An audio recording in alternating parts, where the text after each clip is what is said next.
لفظ شہر پورے قرآن میں اللہ نے جہاں جہاں بھی استعمال فرمایا کتنی بار آیا ہے؟ 12 بار. اور لفظ یوم پہلے پارے سے لے کر 30ویں پارے تک 360 مرتبہ آیا ہے. ایک بھی کم یا ایک بھی زیادہ نہیں آیا. یوم، لفظ یوم. اس لیے کہ اسلامی منث جو ہوتے ہیں محرم، صفر، ربیع الاول، ربیع الاخر، اس چاند کے اعتبار سے چلتے ہیں. انگریزی مہینے 365 کے ہوتے ہیں، اسلامی مہینے 360 کے ہوتے ہیں. اور اللہ تعالیٰ نے پورے قرآن میں یوم بھی 360 مرتبہ. اب ایک اور بتا دوں تمہیں کھیر کر کے، 19 کا پہاڑا اگر آتا ہو تو بہت اچھا ہوگا، بھول گئے ہوں گے تو پھر یاد کر لیں. اللہ تعالیٰ نے سب سے پہلے آیت کون سی نازل کی؟ میں شروع میں بتا چکا. کون سی؟ اقرا بسم ربک الذی خلق. میں بڑے مؤدبانہ گزارش کروں گا ہمارے جماعت کے اراکین، معزز اراکین، ملا بڑا والے بہت الحمدللہ محنت کر رہے ہیں، خدمت کر رہے ہیں. تھوڑی دیر آج باہر سنبھال لیں، میں اپنی گفتگو کو سمیٹوں گا. اللہ ان کو بہت جزا عطا فرمائے، بہت جزا عطا فرمائے. قرآن کو چھوڑ کر ہٹنے کا دل بھی نہیں کرتا ہے. میرے عزیزو، اللہ تعالیٰ نے جو آیت سب سے پہلے نازل فرمائی وہ کیا ہے؟ اقرا بسم ربک الذی خلق. اور سب سے آخر میں کیا نازل فرمائی؟ اذا جاء نصر اللہ والفتح. یہ دونوں صورتیں ذہن میں ہیں. اب ایک دیکھو، سورہ مدثر میں ایک آیت آئی ہے علیہا 19. اللہ نے ایک لفظ ایسا فرمایا، اس کا ترجمہ اکثر آج تک لوگوں نے الگ الگ کیا، لیکن کسی کو حقیقت اس کی معلوم نہیں. اللہ نے فرمایا اس پر 19 ہیں. کس پر 19 ہیں؟ سورہ مدثر میں آپ جائیں گے 29ویں پارے میں اللہ نے فرمایا اس پر 19 ہیں. کچھ لوگوں نے تفسیر میں کہا 19 فرشتے ہیں جو جہنم کو سنبھالیں، کچھ نے کہا 19 فرشتے ہیں جو عرش کو اٹھائیں، کچھ نے کہا 19 فرشتے ہیں جو آسمان سے اترتے ہیں. الگ الگ تفسیر ہے. 19 کیا ہے یہ معلوم نہیں. تو ایک محقق نے 19 کا ورڈ قرآن میں ڈھونڈنا شروع کیا. کیا کیا ڈھونڈ کر کے نکالا. اللہ اللہ ان کو بھی اللہ جزا عطا کرے. 19 کا لفظ یوں ہی نہیں آیا قرآن. اللہ تعالیٰ نے اس کو فرمایا یہ محافظت، حفاظت کرنے والی چیز کے لیے 19 کا لفظ آیا ہے کہ 19 حفاظت کرنے والے ہیں. کیا ہے معلوم نہیں. اب میں آپ کو بتاؤں، پورے قرآن کی سورتوں کے شروع میں بسم اللہ الرحمن الرحیم ہے بسم اللہ الرحمن الرحیم. اور اس کو کہا گیا ہے یہ ہر سورے کی چابی ہے اور چابی سے ہی حفاظت ہوتی ہے. اب آؤ بسم اللہ کو اگر توڑ کر کے اس کے حروف گنو، با سین میم الف لام لام ہا الف لام را ہا میم نون الف لام را ہا یا میم، کل جوڑو گے تو یہ 19 ہی نکلتے ہیں. بسم اللہ الرحمن الرحیم میں 19 حرف آئے ہیں. کتنے آئے؟ 19 حرف آئے ہیں. اب اتنا ہی نہیں، یہ چابی ہے ہر سورے کی. اللہ نے صرف اتنا فرمایا تھا اس پر 19 ہیں حفاظت کرنے والے. کیا ہیں؟ ابھی ڈھونڈتے جاؤ، ابھی ڈھونڈتے جاؤ. 19 اور ملے گا تمہیں. بسم اللہ الرحمن الرحیم اس کے پورے کل حروف کتنے ہیں؟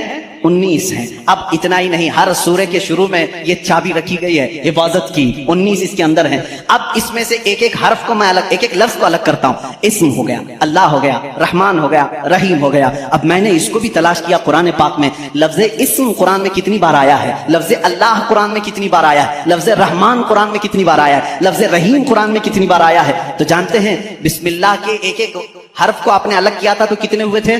با سین میم یہ سب کتنے ہوئے تھے؟ 19 ہوئے تھے. اب لفظ اسم کو پورے قرآن میں ڈھونڈو گے، اسم پورے قرآن میں صرف 19 بار آیا ہے. پورے قرآن میں کتنی بار آیا؟ میتھس والے اٹھاؤ کیلکولیٹر، آگے چلو. لفظ رحمان قرآن میں 57 مرتبہ آیا. کتنے؟ 57. میں پاڑا پڑھتا ہوں. 19 1 19 19 2 38 19 3 57. یہ 57 19 کو 3 بار ضرب دو گے 57 ہوں گے. 19 کا عدد لفظ رحمان میں بھی موجود ہے. لفظ رحیم پورے قرآن میں 114 مرتبہ ہے. کتنے؟ 114 مرتبہ. 19 کا پاڑا پھر پڑھو، اس کو ڈیوائڈ کر کے دیکھنا. 114 19 1 19 19 2 38 19 3 57 19 چوک 76 یا 78 جو بھی 19 اور 5 95 19 چھکے جو 6 ہو 19 6 114 ہوتا ہے 114. اگر 19 کو 6 بار ضرب دو گے